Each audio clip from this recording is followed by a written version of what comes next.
Hi, Kathleen. How are Hi. you doing? Hi, I'm good. How are you? I'm good. So you had called me and told me you were really stressed out about your job. So I Yes. thought it would be good for us to talk about that. Yes. As I had explained the last time a little bit about my job, I work at Primrose Retirement Center. I'm a nurse assistant there. And just recently, we got a new director of nursing. And so it's just been really stressful because we are currently understaffed.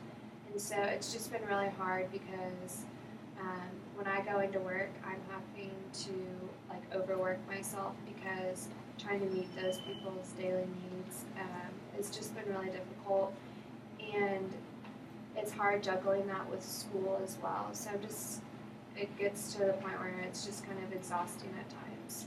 Oh wow, you seem so overwhelmed. Yeah, it is overwhelming. Has this been going on for a while, or is this recent? It's kind of recent. It happened in the last couple months when we got the new director of nursing. It's not her fault, but it just is. It's been hard on her because she's trying to figure out how to do her job and everything that pertains to her job. And so um, she has also been trying to hire new people at the same time. And I think it's just been a little overwhelming for her. And so trying to find new people, especially in Stillwater where it's small, it's just been difficult for her because she's trying to do that and juggle her new job. And so right now we are understaffed until she finds new people. So it's just been something that's recent in about the last couple months. Okay, so you were telling me you're having to do extra work. So what exactly are you having to do? Well, when I come in, I get there on Monday and Wednesdays at 6 a.m. and I work 2 floors, and it's about 40 residents that I'm caring for. And a lot of them are very independent, but then there are some residents who need your assistance of getting up and getting dressed and waking them up and helping them use the bathroom, brushing their teeth, combing their hair, getting clothes on them, making their beds, and just getting them ready for breakfast and everything. So doing that just by yourself is hard because you're trying to get there and get everything done in the right way, and you're trying to get there, get them to get to breakfast on time. And it's much nicer when you have more than one person working with you because you can split up your work, and then the residents are getting exactly what they need instead of me where I'm hustling around. Sometimes the residents notice when I'm stressed or overwhelmed, and that affects them. So there's a lot of extra work that's having to be done since it's only me by myself in the mornings. Wow, that sounds so exhausting. It is exhausting, and it's rewarding though at the same time because you'll have people who notice how hard you're working, and then they'll say something to you like, "I'm so thankful that you work here," and things like that. And that when I'm overwhelmed and stressed, that helps me get through the rest of the morning because people notice your hard work.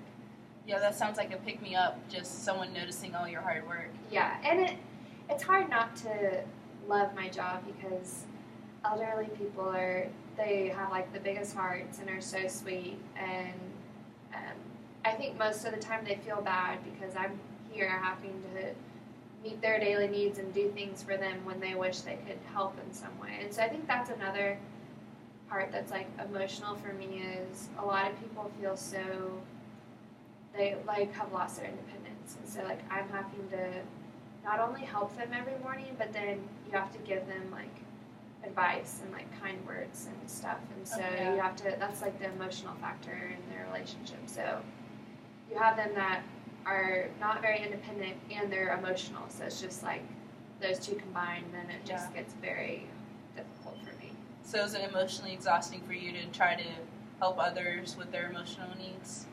Yeah, that's exhausting, and it's also emotionally exhausting when you get attached to someone and you can notice that they're slowly, their final days are slowly coming.